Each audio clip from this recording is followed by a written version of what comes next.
آپ معصومین کی نمازیں، امام سید سجاد علیہ السلام کی نماز، کہ جو واجب نمازوں کے علاوہ، نماز شب کے علاوہ جو ہے 500 نمازیں روز پڑھا کرتے ہیں، نوافل ادا کیا کرتے ہیں، اور اس کے باوجود کیا دعا کرتے ہیں کہ مولا مجھ سے تیری عبادت کا حق ادا نہیں ہوا۔ ہم یزید کی نمازیں کیوں دیکھ رہے ہیں؟ اور اگر یہی تھا اپنے اور یزیدیوں میں فرق کرنے کا جو معیار نماز نہ پڑھنا، تو پھر سب سے بہتر وقت تو وہ تھا جب کرب و بلا میں امام حسین علیہ السلام کا قافلہ ایک طرف اور یزیدیوں کے خیمے ایک طرف تھے، تو بہتر تھا کہ امام نماز نہ پڑھتے، کیونکہ یزیدی نماز پڑھ رہے تھے، اور امام اپنے آپ اصحاب کو منع کر دیتے کہ بھئی لوگ یہ نہ سمجھیں کہ نماز امام نے بھی پڑھی یزید نے بھی پڑھی تو ایک جیسی نماز ہے، لہٰذا یزید کو نماز پڑھنے دی جائے تاکہ ہم میں اور یزید میں فرق ہو جائے۔ تو بہتر وقت تو وہ تھا، نماز نہ پڑھتے امام، لیکن یہی تو وقت تھا کہ جب امام سمجھانا چاہ رہے تھے کہ نماز کس کی اقتداء میں پڑھی جا رہی ہے، وہ نماز ہے۔ اگر آپ سچے حسینی ہیں، اگر آپ سچے علی کے چاہنے والے ہیں، اگر آپ سچے معصومین علیہ السلام کے چاہنے والے ہیں، تو نماز کا انکار کیوں کیا جا رہا ہے؟ نماز کی پابندی کیوں نہیں ہو رہی ہے؟ نماز کو یزید سے یا ابلیس سے وابستہ کیوں کیا جا رہا ہے؟ یہ کیوں کہا جا رہا ہے کہ یہ دکھاوے کی نمازیں ہیں؟ یہ کیوں کہا جا رہا ہے کہ جو نمازیں پڑھتے ہیں یہ دکھاوے کی نمازیں پڑھتے ہیں، ہم دکھاوے کی عبادت نہیں کرتے؟ تو دکھاوا ہے یا کیا ہے؟ تو نیتوں کا تعین آپ کیسے کریں گے؟ یہ تو فیصلہ خدا کو کرنا ہے، یہ تو خدا کے حضور ہے نا سب کی نیتیں، یہ تو ہم سے چیزیں پوشیدہ ہیں، ہمیں نہیں معلوم، لیکن یہ وہ عمل ہے جس کو ظاہراً ہمیں ادا کرنا ہے تاکہ لوگوں کو پتہ چلے کہ اسلام میں عبادت کیا ہوتی ہے۔ اور یقیناً ایک یزیدی کی نماز میں اور ایک حسینی کی نماز میں فرق ہونا چاہیے، پتہ چلے کہ نماز ادا کرنے والا حسینی ہے یا یزیدی ہے، پتہ چلنا چاہیے، لیکن نماز نہیں چھوڑ سکتے ہیں۔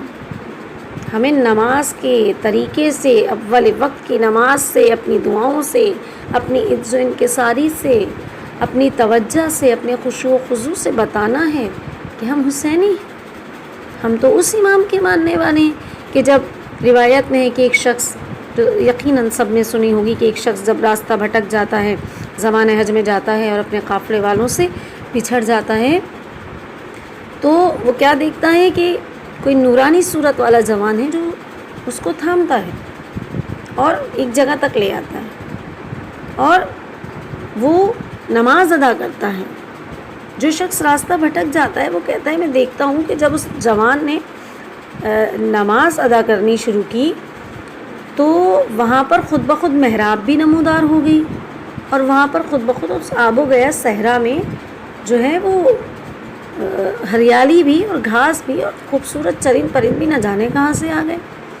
اور جب اس شخص نے، اس جوان نے مناجات کرنی شروع کی تو لگ رہا تھا کہ اس زمین کے ذرے ذرے، شجر، حجر، درخت، پتے، چرند پرند تمام اس کے نالہ و فریاد میں اس کے ساتھ ہیں، اور ایسی آواز تھی کہ میں اس آواز کے جادو میں اتنا کھو گیا، اس کے سحر میں اتنا کھو گیا کہ مجھے کچھ ہوش نہ رہا۔ کچھ دیر بعد میں ہوش میں آتا ہوں، ان کی اقتداء میں نماز ادا کرتا ہوں، اور پھر وہ جوان مجھ سے پوچھتے ہیں کہ کیا تم راستہ بھٹک گئے ہو؟ میں کہتا ہوں جی میں راستہ بھٹک گیا ہوں۔ کہتے ہیں کہاں جانا چاہتے ہو؟ کہاں؟ حج پہ جا رہا ہوں۔ تو جب آنکھ کھولتا ہوں تو میں اپنے آپ کو خانہ کعبہ کے سامنے پاتا ہوں۔ یہ چیزیں کیا بتا رہی ہیں ہمیں؟ ہم ان کے ماننے والے ہیں کہ جن کی عبادت میں زمین و زمان ہم آواز ہو جاتے ہیں، جن کے نالہ و فریاد میں زمین و زمان، یہ آسمان، یہ چرند پرند، یہ فضائیں، یہ ہوائیں سب شامل ہو جاتی ہیں۔ ہم ان کے ماننے والے ہیں۔ یقیناً ہم یزیدی نہیں ہیں، یقیناً ہم شیطان کے پیروکار نہیں ہیں، یقیناً ہم ابلیس جیسی نمازیں نہیں پڑھیں گے، یقیناً ہم یزید جیسی عبادت ادا نہیں کریں گے، ہم دکھاوے کی نہیں پڑھیں گے، لیکن نماز نہیں پڑھیں گے، یہ چیز غلط۔ تو ابو بصیر اور محمد بن مسلم نے نقل کیا ہے کہ مولا کائنات علی بن ابی طالب علیہ السلام نے ارشاد فرمایا خدا کے نزدیک نماز سے زیادہ محبوب ترین عمل کوئی نہیں، لہٰذا اپنے دنیاوی امور میں اس طرح مشغول نہ ہو جاؤ کہ تم اول وقت میں نماز نہ ادا کر سکو۔ چنانچہ خداوند کریم نے ارشاد فرمایا ہے اور ایسے لوگوں کی مذمت بھی فرمائی ہے کہ وہ لوگ جو اپنی نمازوں میں سستی کرتے ہیں ایسے افراد غافل ہیں، تبھی تو نماز کے اوقات کو سبک تصور کرتے ہیں۔ اور یہ تمام چیزیں کہ جن کو ہم جواز بناتے ہیں یقیناً غلط ہے اور جہالت پر مبنی ہے۔ تو نماز چھوڑ دینا یعنی کہ صرف ہم نے اپنے اوپر محبت حیدر کرار کا لبادہ اوڑھا ہے، جبکہ اندر سے ہم ان کو نہیں مانتے، اندر سے ہم ان کے کردار کے معترف، ان کی سیرت کے معترف نہیں ہیں۔ کسی بھی اچھے عمل کو، کسی بھی اچھے رکن کو، کسی بھی اسلام کے اچھے عمل کو، جو کہ یقیناً تمام اسلام کے عمل جو ہیں اچھے اور ہم سب کے فائدے کے ہیں، تو کسی کو یہ سوچ کر چھوڑ دینا کہ نہیں یہ فلاں غلط شخص نے بھی انجام دیا تھا تو ہم اس کو انجام نہیں دیں گے، تو یہ چیز غلط ہے۔ ہمارا جو مطمع نظر ہے وہ سیرت معصومین ہے۔ ہمیں جو نظریں رکھنی چاہیے وہ باطل پر نہیں رکھنی چاہیے، ہمیں سیرت معصومین پر، ہمارے لیے میزان جو ہیں وہ سیرت معصومین ہے، ہمارے لیے جو پیمانہ عمل ہے وہ سیرت معصومین ہے۔